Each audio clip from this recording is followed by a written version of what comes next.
Eastern PA Weather Authority meteorologist Bobby Martrich here with the outlook for the weekend, November 7th and 8th, 2015. The cold front that moved through last night is going to be pushed off to our south today, and it might be just close enough that areas in Delaware and southern New Jersey might get into a little bit of cloud cover that will retain, at least in the morning hours.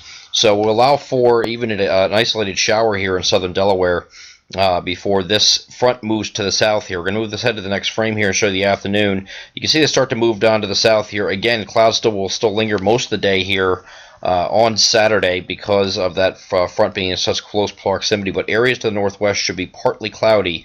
This high pressure that's sitting out here in the Midwest will eventually start moving directly east. It will come over top of our area, and then we'll head off the east coast here over the course of the next couple days. So we were not expecting any precipitation this weekend. Instead, with this high pressure moving over the Ohio Valley, we're going to have temperatures decreasing today, northwest wind coming in today, coming in on Saturday, and then on Sunday we're expecting temperatures to be the lowest with this trough settling into the northeast. This is not going to be a cold snap that's going to last forever. We have a very fast progressive flow across the country, which means it's a very fast west to east flow. So everything comes in as quickly as it gets out. It's a very zonal flow, and that means we're not having sustained warmth or cold for the foreseeable future, which when we say foreseeable future, we're talking about the next 10 to 15 days or so. We think it's going to be this fast Pacific jet here in west to east flow. And then we go a little bit further here into later Sunday. High pressure is sitting right over top of us at this point into early Monday.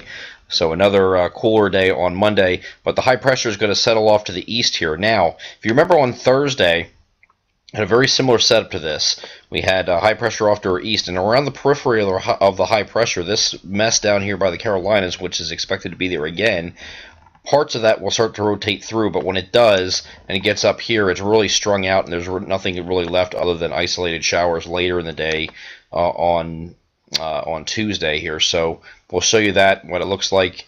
Still showing this for the second straight day. Here's early Tuesday morning and afternoon. A few showers just rotating through. Nothing much coming out of this here. But again, it's just that mid-level disturbance that's going to rotate around the periphery of the high pressure that is off to our east.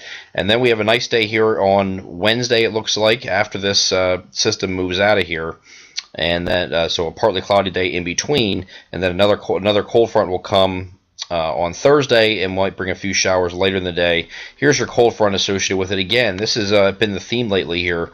The best forcing is going to be up to the north with a low pressure here, but there's not much precipitation out ahead of it, so we're not expecting anything but a few isolated showers, most likely later in the day here on Thursday, but we'll get it at better timing as we get closer. This could come in earlier or even later than that.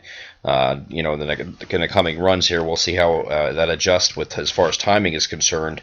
As we head into early next week, we'll take a better look at that. But right now, it doesn't look like a lot of precipitation with that either. Another cold front moving through, and then cooler air moving in behind it. But this is not going to be. This is going to be more like a stale cold. Nothing really, no real cold shots, because we don't have that amplification that you would need, that you would normally get if there wasn't a progressive flow. Since we have the fast west to east flow, everything is in and out pretty quickly, and you're not going to get a lot of precipitation with that kind of setup either. So that's what we're going to be dealing with for the next couple of weeks. Nothing crazy warm like we just saw. I don't think we see too many. We might not see any 70-degree readings the rest of the year, but we do think we're going to go back to above normal with normal temperatures for this time of year in the mid to upper 50s. We're talking about a few temperature locations are going to get into the 60s. As we get into next week, the middle of next week, before that next cold front comes through here later on Thursday. I'm Eastern PA Weather Authority meteorologist Bobby Martrich, and that is your outlook for the weekend, November 7th and 8th, 2015. Have a great Saturday and Sunday.